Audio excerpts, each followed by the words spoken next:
कैसे हैं आप लोग? उम्मीद करता हूँ कैसा होंगे और बड़ी मन लगाकर तैयारी कर रहे होंगे।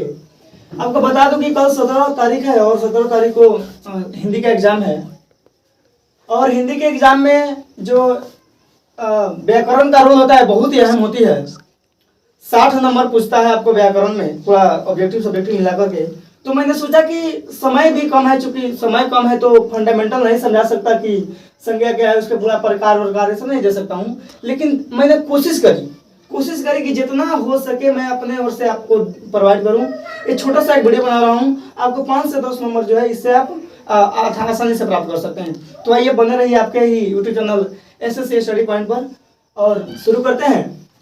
यहाँ पे संज्ञा, फर्स्ट में हमने संज्ञा लिखा है कि संज्ञा के बारे में मैंने अवलोकन करा। आपको पता होगा कि मैं पढ़ता रहता हूँ और पिछले प्रीवियस ईयर के क्वेश्चन जो है ऑब्जेक्टिव पूछे हैं बहुत सारे संज्ञा से। 2-3 हमेशा पूछता है, सर्वनाम है और बताऊंगा पढ़ाते पढ़ाते। यहाँ पे संज्ञा, कोई भी नाम को सबसे पहले यहाँ पे आपको लाइट बफरिंग कर रहा होगा। कोई भी नाम है यहाँ पे लिखा हुआ है, कोई भी नाम है उसको क्या कहेंगे हम? संज्ञा कहेंगे। यानी कि नाउन इज नेमिंग वर्ड, अंग्रेजी का इस्तेमाल हम नहीं करूंगा यहाँ पे। संज्ञा जो है कोई भी नाम बोल दे कोई तो संज्ञा है। तो संज्ञा के 5 प्रकार होते हैं। एक तो जातिवाचक, व्यक्तिवाचक होता है, उसके बाद जातिवाचक, समूहवाचक, द्रव्यवाचक और भाववाचक। हम एक एक को थोड़े ही कम समय में, बहुत ही कम समय लूंगा, लेकिन आपको जो है कॉन्सेप्ट पूरा समझा दूंगा ताकि आप बोर्ड में परीक्षा में जब बैठे तो आपको लगा कि हाँ हम कर सकते हैं। व्यक्तिवाचक संज्ञा, व्यक्तिवाचक संज्ञा कहने का अर्थ है जिससे किसी एक व्यक्ति का ही बोध हो। व्यक्ति कहने का व्यक्ति, एक व्यक्ति बस। जैसे राकेश, गंगा, हिमालय इत्यादि। गाय नहीं कर सकते इसमें। और जैसे राकेश, गंगा, हिमालय है, उसके बाद पटना, छावा दोनों, मोतिहारी, यह सब आप कह सकते हैं। भारत कह सकते हैं, बिहार कह सकते हैं। लेकिन जो है आप व्यक्तिवाचक संज्ञा जो है इसमें किसी खास व्यक्ति का ही बोध होता है। अब आइए जातिवाचक सर्वनाम। जातिवाचक संज्ञा जो है, जातिवाचक संज्ञा सर्वनाम इसके बाद पढ़ाएंगे। जातिवाचक संज्ञा जो है जिसमें उसके किसी एक व्यक्ति का बोध न होकर उसके पूरी जाति का बोध होता है। कहने का अर्थ है कि अगर हम राकेश बोल रहे हैं तो वह व्यक्तिवाचक, खास व्यक्ति राकेश का ही बोध हो रहा है। लेकिन अगर हम लड़का कह रहे हैं तो राकेश नहीं, उसमें मोहन, सोहन, सिकंदर इत्यादि जितना भी व्यक्ति है, जितना भी लड़का है वह इस लड़का के अंतर्गत समाहित है। तो हम कह सकते हैं जातिवाचक संज्ञा यह है क्योंकि यह एक लड़का का बोध नहीं करा रहा है। नदी, दुनिया की सारी नदी। कलम, सारी कलम, लाल, ब्लू, हरा, जितना कलम है सारा कलम। उसके बाद गाय, दुनिया की सारी गाय, लेकिन वही में नाम रख दूं जर्सी। उसके बाद देहाती, तो वह व्यक्तिवाचक बन जाएगा। तो ये जातिवाचक हुआ। अब तीसरा नंबर पर आता है समूहवाचक संज्ञा। सबसे आसान है समूहवाचक संज्ञा। आप एक या 2 से अधिक रहे वो है, उसे हम समूहवाचक संज्ञा कहेंगे। यानी कहेंगे कि वह वैसी संज्ञा जिससे उसकी मतलब एक का बोध न होकर जो क्या बोध होता है, समूह या गुच्छा का बोध होता है। जैसे सेना, चाबी का गुच्छा या मेला आप कह सकते हैं। झुंड, इसमें जो है एक आदमी नहीं, सेना में एक आदमी थोड़ा होता है, आर्मी का कोई जवान पड़ल है। चाबी का गुच्छा देखे हुए, एक चाबी में पहले की जो मालकिन होती थी वो लड़का अगर घूमती थी, 4-5 चाबियां होते थे उसमें, अब बहुत सारे ज्यादा। मेला में एक व्यक्ति नहीं होता तो ये क्या हो जाएगा? समूह, यानी कि झुंड, समूहवाचक संज्ञा। द्रव्यवाचक संज्ञा, यह भी द्रव्यवाचक संज्ञा कई बार पूछा है कि बताइए पानी कौन सी संज्ञा है। अभी हम जो एग्जाम देकर आए उसमें पूछा था कि गेहूं कौन सी संज्ञा है।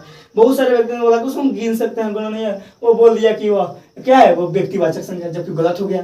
वह द्रव्यवाचक संज्ञा है। इसको बोलते हैं अंग्रेजी में, मतलब हम नहीं बोलूंगा, हिंदी में इसको बोला जाता है कि जिसको जो है मापा या तौला जाए किंतु गिना नहीं जाए, उसे क्या कह देंगे हम? द्रव्यवाचक संज्ञा।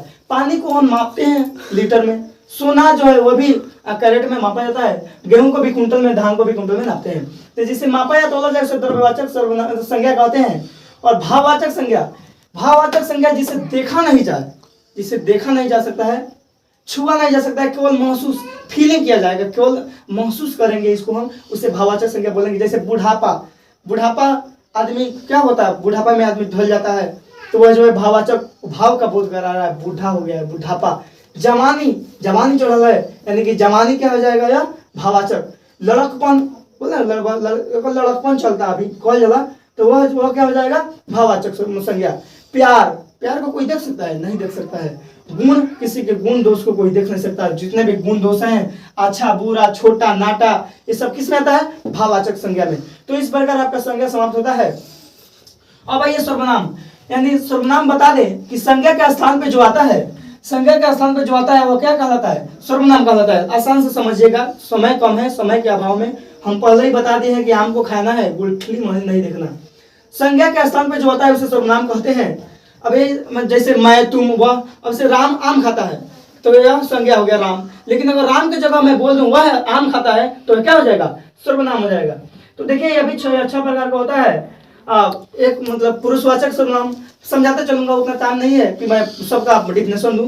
पुरुषवाचक सर्वनाम इसमें आता है मैं, तुम, वह, वे, यानी कि प्रथम पुरुष, मध्यम पुरुष और उत्तम पुरुष, ये तीनों आते हैं पुरुषवाचक सर्वनाम में। जैसे कि मैं, तुम नौकर हूं, यह कौन सा सर्वनाम हो जाएगा? पुरुषवाचक सर्वनाम। मैं अध्यापक हूं, यह भी पुरुषवाचक सर्वनाम हो जाएगा। वे पागल हैं, यह भी पुरुषवाचक सर्वनाम हो जाएगा। दूसरी का आता है निजवाचक सर्वनाम। इसमें यह एक बात ध्यान रखिएगा, इसमें आता है एक आप ही रहेगा, वह आप ही खा लेगा, वह आप ही चला जाएगा। निजवाचक सर्वनाम में वो होता है इसमें स्वयं, अपने आप, यानी कि संज्ञा प्लस सर्वनाम। यह देखिए यह आप जो आएगा यह अकेला नहीं आएगा, इसमें आप जो है अकेला नहीं आएगा। एक क्या तो संज्ञा लेकर आए या सर्वनाम लेकर आएगा। जैसे आपको मैं बता दूं कि शिशु आप ही चलने लगेगा, शिशु जो है आप ही, तो शिशु के बाद आप है, आपके पहले क्या है? शिशु। शिशु क्या हो जाएगा? आपका वह संज्ञा हो जाएगा। यानी कि यह जो आएगा, कितना बहुत सारे व्यक्ति कहते हैं कि हमको पुरुषवाचक और निजवाचक में संबंध डिफरेंस नहीं समझ में आता है, तो समझ लीजिए कि जब भी आप आए उसके पहले या फिर या तो संज्ञा रहेगा या सर्वनाम, और यह अकेला आता है। ठीक है। संबंधवाचक सर्वनाम यह तीसरा स्थान पर है। यह संबंध यानी जोड़ता है। संबंध क्या? आपका हमारा रिलेशन यानी संबंध, जो, सो, उसे, जितना, जबकि, जिस वाक्य में आपको लगे और रेखांकित करके पूछे कि बताइए कि यह क्या है, कौन सा सर्वनाम है, तो आप संबंधवाचक जोड़ के खोज के कीजिएगा। क्योंकि ऐसे मान लीजिए जो वह लड़का पढ़ रहा है, जो लड़का पढ़ रहा है वह मेरा भाई है, तो क्या हो जाएगा? वो संबंधवाचक सर्वनाम। आप करते हैं जो पाते हैं, ठीक है, आप करते हैं जो उसे पाते हैं, यह क्या हो जाएगा? संबंधवाचक, यानी कि जोड़ रहा है। वो जितना खाएगा उतना ही पचाएगा, ये कितना हो जाए? ये भी संबंध में, जितना उतना जबकि रहे, वो संबंध है। सीधा सा बात समझ लिया कि यह टैग करता है, क्वेश्चन को क्या करता है? वो जोड़ता है, सवाल में ही प्रश्न को क्या होता है? सब वाक्य में जोड़ता है। ठीक है। उसके बाद अगला चलेंगे प्रश्नवाचक सर्वनाम। इसको याद करने का सबसे आसान तरीका है, इसमें इंट्रोगेटिव मार्क लगाया रहेगा, यानी कि प्रश्नवाचक चिन्ह रहेंगे। आप कब, कहाँ, क्यों, कैसे लगा रहे तो पूछे कौन सा सर्वनाम है? प्रश्नवाचक सर्वनाम। बेहिचक तोड़िए, छोड़िएगा नहीं, तोड़ कर आइएगा, क्योंकि तोड़ने के लिए मैं पढ़ाता हूँ। 5 नंबर में निश्चयवाचक सर्वनाम है। यह निश्चयवाचक सर्वनाम निश्चित है, यह, वह, उसे, यह सेब है, निश्चित है तभी तो बोल रहा है यह सेब है। वह उसे दे दो, कोई सामान है बोल रहा है उसे दे दो, तो निश्चित आदमी को तभी तो इंडिकेट कर रहा है कि नहीं। और 6 नंबर में देखिए अनिश्चयवाचक सर्वनाम। अनिश्चय जिसका कोई निश्चित नहीं है, कोई सीमा नहीं है, यानी कोई कुछ कहीं तो नहीं बोलता है। कोई बोलता है कि मेरे को दे दो, क्या दे? कुछ दे दो, कुछ यानी क्या? थोड़ा मोड़ा कुछ भी दे दो। कोई कौन गया है? कोई गया होगा, यानी उसको क्या है? निश्चित बात नहीं है, यानी कि अनिश्चयवाचक सर्वनाम। इस प्रकार यह 6 सर्वनाम के भेद समाप्त होते हैं। आप थोड़ा स्लो करके पढ़ लीजिएगा क्योंकि मैं फास्ट बोल रहा हूँ। अब आइएगा सबसे MBBI वर्ण उच्चारण स्थान।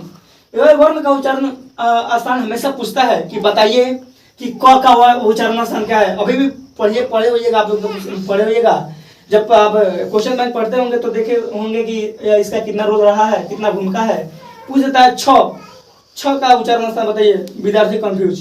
तो इसके लिए एक ट्रिक है कि जो है मतलब कवर्ग जो है, पूरा कवर्ग जो है कंठ से बोला जाए। कवर्ग कंठ से, यानी पहले को याद कर लीजिए, कंठ तालु मूर्धा दंत होस्ट। ये इस बात को आप याद कीजिए, सबको कुछ भूल जाइए, पहले याद कर लीजिए आप कंठ, तालु, मूर्धा, दंत और होस्ट। और इधर क च ट प ये आप लिख लीजिए। जितने भी कवर्ग है ध्यान दीजिएगा, जितने भी कवर्ग है, यानी कवर्ग कहने का अर्थ है क, ख, ग, घ, अंग। जितने भी कवर्ग है वो क्या कौन चीज से बोले जाएंगे? कंठ से बोले जाएंगे।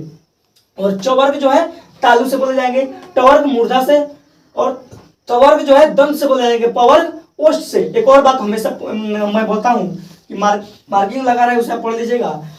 तारकुन और बार्जुन, ओष्ठ देखिए, आप बोल के देखिए, ऊ ओष्ठ से बोला ना, ऊ, तो वो या ओष्ठ से बोला जाएगा। हर्ष और दीर्घ जो है ओष्ठ से बोला जाता है। इसी प्रकार अ आ कंठ से बोला रहा है, तो इसको क्या बोलेंगे?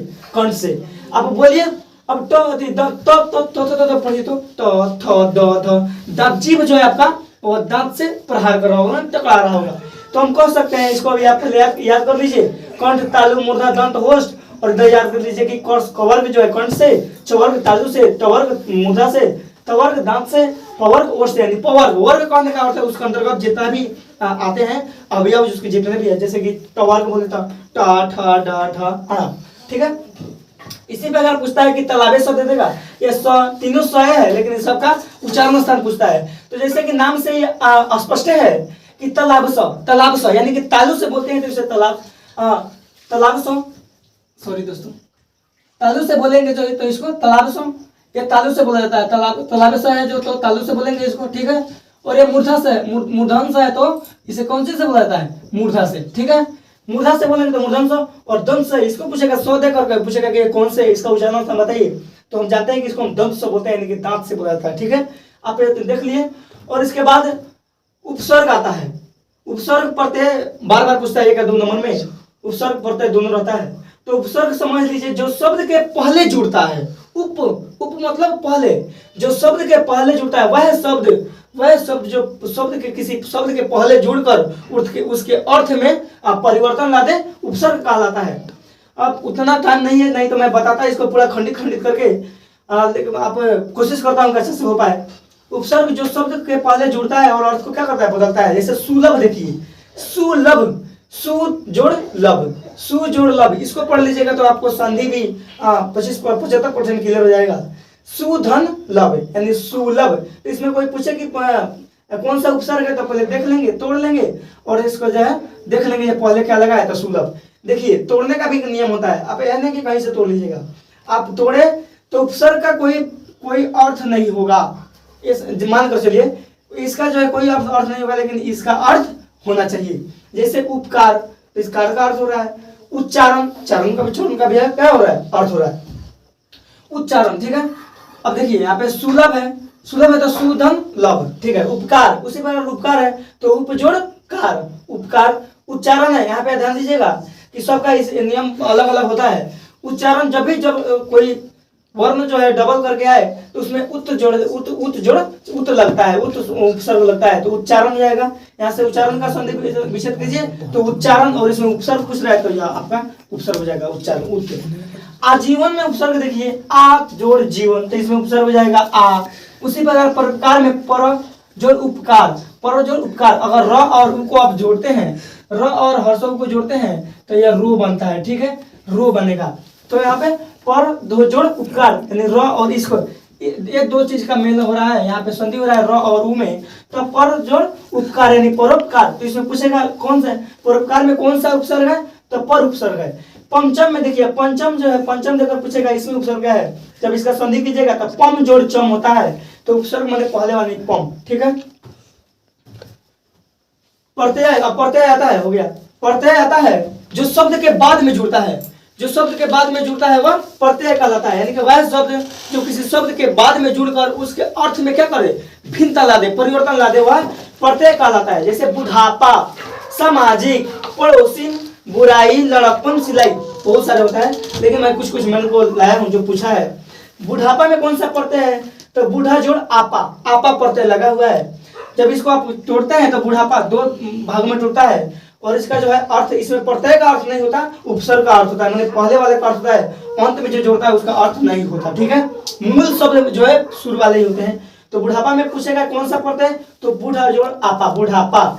सामाजिक, MBBI है सामाजिक, देखिए सामाजिक में प्रत्यय पूछे तो समाज नहीं होता, समाज जोड़ इक होता है, समाज जोड़ इक। अगर ज और ई का आप संधि कराते हैं तो क्या हो जाएगा, वह हर्ष ही बन जाता है, तो सामाजिक हो जाएगा। सामाजिक में कौन सा प्रत्यय, तो एक प्रत्यय। अब पड़ोसिन पूछ रहा है, इसमें मूल शब्द क्या है, पड़ोसी है, पड़ोसी, और धन और जोड़ दीर्घ ई और न इन, पड़ोसिन। अगर आप इस स मतलब दीर्घ का दीर्घ हर्ष दीर्घ की मात्रा है और दीर्घ को जोड़ता है तो पुनः हर्षिकार बनती है, और पड़ोसी जोड़ इन, पड़ोसिन।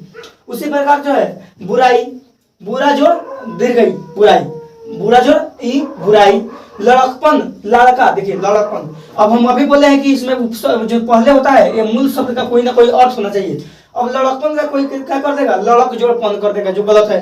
लड़क का कोई अर्थ है नहीं है, तो लड़का बोलेंगे इसको, लड़का। यहाँ पे होगा लड़का जोड़पन, लड़कापन नहीं लड़कपन, लड़का जोड़पन लड़कपन, यानी पन, यानी देखिए यह प्रत्यय लगा हुआ है, और ये जो मूल शब्द है इसका कोई ना कोई अर्थ होना चाहिए तभी टूटता है। लड़कपन लड़कपन है तो इसको लड़क जोड़पन नहीं लिखेंगे, इसको लिखेंगे लड़का जोड़पन लड़कपन। उसी प्रकार सिलाई है तो सिल, इसका अर्थ है, सिल का अर्थ होता है, सिल का अर्थ होता है कि हाँ कोई चीज सिल पैक है उसको तोड़ दो, यानी सिल पैक, यानी सिल पैक उससे समझा गया कि मूल शब्द है इसका कोई ना कोई अर्थ है।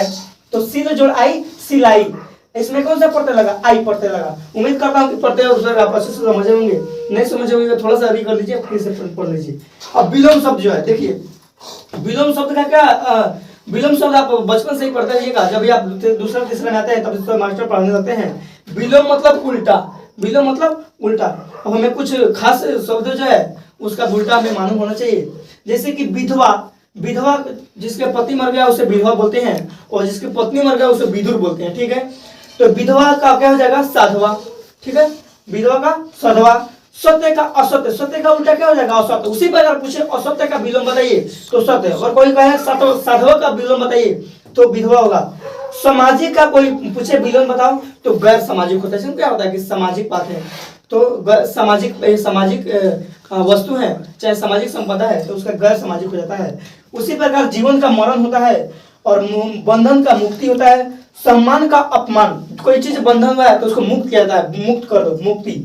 और सम्मान, कोई किसका सम्मान करता है। और व्याकरण में ही एक चैप्टर है समास, यह भी बहुत ही अहम भूमिका निभाता है व्याकरण में। इसमें क्या होता है, शब्द से शब्द का मेल होता है, ठीक है। संधि विच्छेद में क्या होता है, वर्ण से वर्ण का मेल होता है, और इसमें क्या होता है, शब्द से शब्द मिलते हैं तो क्या बनता है, समास बनता है। जैसे देखिए आपका यह समास का प्रकार 6 होता है, याद रखिएगा। पूछ देगा कि समास के कितने भेद हैं, तो 6 भेद हैं। तत्पुरुष समास, द्विगु समास, द्वंद्व समास, क्रमधारय समास, अव्ययी भाव समास और बहुब्रीहि समास। एक एक को बहुत ही शॉर्ट में समझा दूंगा मैं।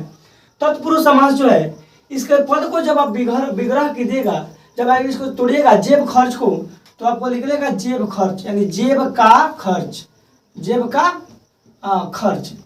तो क्या होता है, इसके पद को जब हम, इसके पदों का जब हम विग्रह करते हैं यानी कि तोड़ते हैं, तो बीच में विभक्ति आती है, यानी कारक चिन्ह उत्पन्न होता है। जैसे जेब खर्च, जेब का खर्च, ठीक है, का यानी विभक्ति लग गया। विद्यालय, विद्या कालय, यानी विद्या के लिए घर, ठीक है। और तत्पुरुष समास में क्या हुआ कि वह उसमें कारक चिन्ह उत्पन्न होंगे, यानी कि समास में, जैसे इस समास में कारक चिन्ह विभक्ति उत्पन्न होती है इसके पदों का विग्रह करने पर। और द्विगु समास में क्या है, इसके समास में जो है, यह जब द्विगु समास की हम बात करते हैं तो साथ ही बात होती है किसकी, संख्या की। तो इसमें प्रथम पद जो है संख्यावाची होता है, चतुर्भुज 4 भुजा वाला, षटकोण 6 कोण वाला, दोपहर 2 पहर, यानी कि पहला पद क्या है वो संख्यावाची है। तीसरी का देखिए द्वंद्व समास, इसके बीच में पहचानने का सीधा तरीका है, तो बीच में जो है हाइफन लगा होगा, हाइफन, ठीक है। और एक पद जो है दूसरे पद की विलोम होगा। जैसे कि द्वंद्व समास में देखिए माता पिता, माता का उल्टा पिता, दिन रात, दिन और रात, इसको थोड़ी तो माता और पिता, दिन और रात, यानी कि जब इसको हम हटाते हैं तो बीच में और शब्द उत्पन्न होता है। या फिर सीधा से याद कर लीजिए कि बीच में हाइफन होगा। यहाँ पे घबराइएगा नहीं, अव्ययी भाव में भी रोज रोज होता है, तो इसमें याद रखना है कि यहाँ पे दिन का उल्टा हो जाएगा और इसमें समानार्थी होता है, ठीक है। उल्टा पुल्टा रहे, बीच में हाइफन रहे, वह द्वंद्व समास। चतुर्थ नंबर रखिएगा कर्मधारय समास। कर्मधारय यानी कि एक पद जो है दूसरे पद की क्या बताता है, विशेषता बताता है। यानी कि कंठ कैसा है तो नील के समान है, मैंने नीला है, कंठ कैसा है नीला है। कमल नयन, नयन कैसा है, आंख कैसन बा तो कमल के समान, यानी एक पद जो बा दूसरे पद की विशेषता बता होता है, वो कौन समास में, कर्मधारय। कर्मधारय समास में क्या होता है, एक पद दूसरे पद की क्या बताता है, विशेषता बताता है। जैसे कि कंठ जो है नीला है, नयन कैसा है, कमल के समान है। उसी प्रकार अव्ययी भाव समास में देखिए, अव्ययी भाव का जो है पता है, यथा, प्रति, रोज रोज, दिन दिन, एक एक, ये सब क्या हो जाएगा, अव्ययी भाव समास हो जाएगा। यथावत, प्रतिदिन, रोज रोज, और कोई कहे दिन दिन, तो अभी वो क्या हो जाएगा, वो हो जाएगा अव्ययी भाव समास। लेकिन अगर दिन और रात कहे तो वह द्वंद्व समास हो जाएगा, क्योंकि एक पद का है, एक पद के उल्टा है। अंतिम है बहुब्रीहि समास। सीधा भगवान जी वाला बात है इसमें कि अगर एक पदों का विग्रह करते हैं तो कोई खास अर्थ निकलता है। जैसे लंबोदर, लंबा है उदर जिसके, उदर मैंने पेट होता है, लंबा मैंने लंबा, ठीक है। लंबा है उदर जिसके, अर्थात श्री गणेश, तो कौन सा मुझ लेगा बहुब्री, देवी देवता का नाम आता है इसमें। साधारण सी भाषा में बोले 10 आनन, 10 आनन 10 मुख वाला, 10 आनन माने मुख होता है, 10 माने 10 माने 10 मुख हो जिसके, अर्थात कौन, रावण। ये कौन जाएगा, बहुब्रीहि समास। बीणा पाणी, बीणा मतलब बीणा बजाने वाला, पाणी माने हाथ, बीणा पाणी यानी बीणा हो जिसके हाथ में, अर्थात कौन, माता सरस्वती, तो हो जाएगा कौन समास, बहुब्रीहि समास। ठीक है, मिलते हैं नेक्स्ट वीडियो में, तब तक के लिए टाटा बाय।